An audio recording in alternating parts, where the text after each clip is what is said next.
kalag. Nagpamaysa siya dito sa Jerusalem, nagpaamot siya 2,000 ka mga salapi, aron gamiton alang sa halad, alang sa sala. Aron sila mapasaylo. Asa mo na mabasa, Brad? 2 Makabyo, Kapitulo 12, 43 to 45. Nagpaamot si Gusmael alang sa halad, alang sa sala, aron mapasaylo pa sila. So muna nga, doon ay tulong estado, langit, imperno, o purgatorio. O kining purgatorio, biblikal, naala sa Biblia. Asa ba na?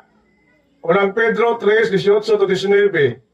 Si Kristo namatay makausa, o siyang espirituhanong kahimtang, miadto siya sa lugar sa mga espiritu nga nangamatay o iyang giwalihan.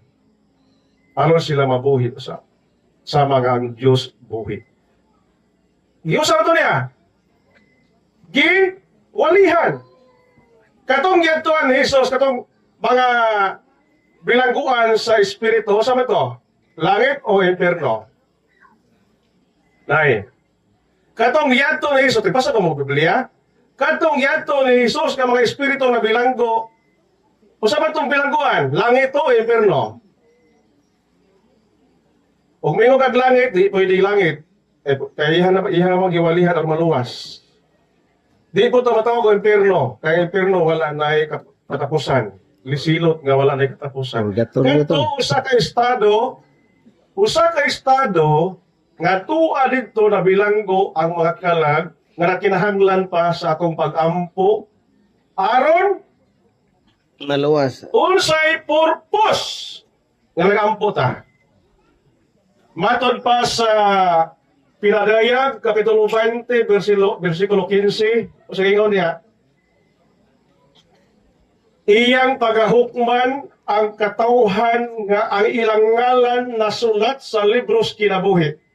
Ang purpose na nato ani nga ang iyang kalag, ang iyang pangalan, masuwat sa libros kinabuhi. Asa mo mapalista na? Kamo, gusto mo magpalista? Kini si Kuya Junior, nagpalista na ni. Kamo, nagpalista na mo? Sa libros kinabuhi? Nagpalista mo ba? Importante na nga malista ang inyong pangalan sa libros kinabuhi, Pinadayag 20, versikulo 15, kay maunay hukman niya, paingos langit. Kung dili man lista ang iyong ngaan sa libros kinabuhi, di mo malangit.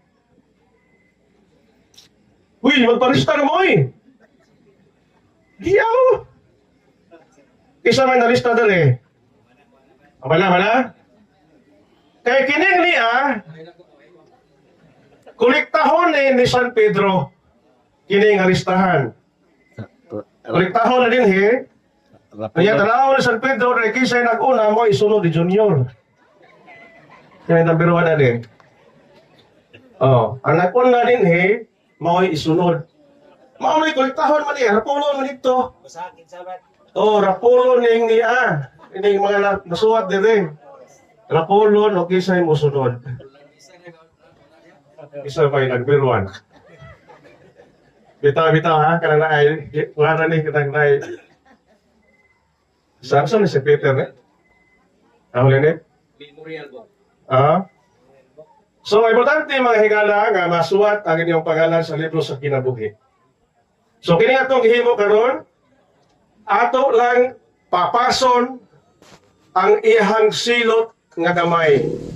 Pilagi sa ato mga pagkampo, kay matod ba diha sa Lucas, Kapitulo 12, 47 to 48, o sa nagingon diha, ang usa ka sulugoon na nasayod na sa ibabuas siyang agalon apan naglapas niya na maka tagamtam siya daghan kayong latos.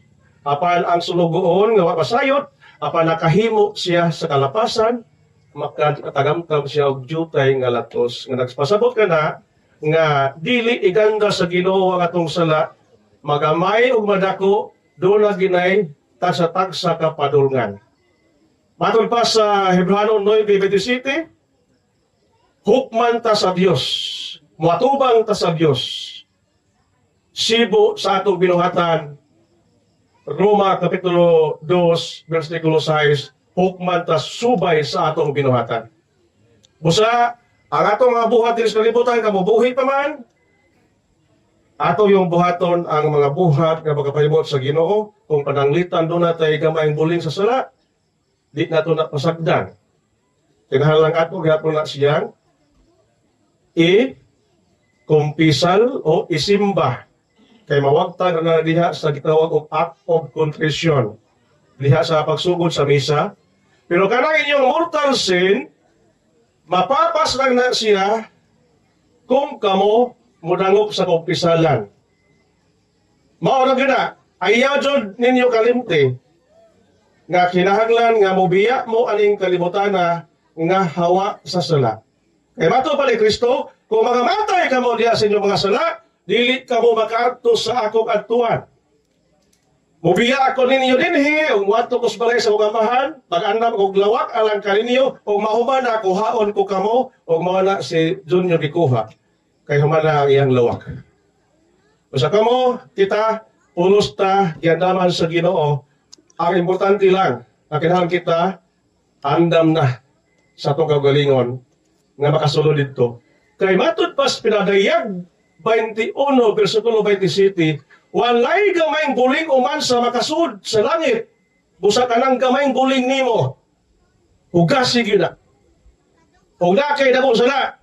Paghinulsol sa kupisalan, kaya pare mo hatag kanimo og absolution plus penitensya, mapapas ang imong mortal sin. Pero mamatay ka, nga di ka kapangayo pa sa ilo, impierno gina. Asa makasa? Nga impierno. Ha? Pinadayago no 8. Ha? Apiti no 8. Adto dito ang mga malawayon, mga kanana ay mamumuno, mga bakakon. Adto dito.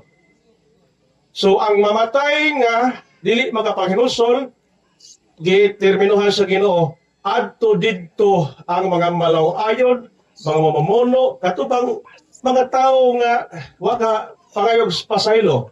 Pero og namatay ka nga way salang mortal, di ka mabilong diha nga malawayon, mamumuno, di ka mabilong anak nga istorya. Adto kas lang. Dito ang mga anak sa Dios nga nimbiya sa kalibutan nga walay sala. Ha? Ayaw mo pang salig sa manaptan. Basig, kaya magmamatay ko nga kuwi sa laki, naabit ang silingan na mo nga suod kayo na kung mananaptan. Siya rin bahala. Di ba? Napawapan ng wala. Kasiguro siyang kaluwasan kada mananaptan. Ha? Muna nga, maroon na akong kuhan, kay nagibadlong na ko sa microphone. Salamat kayo. Sorry.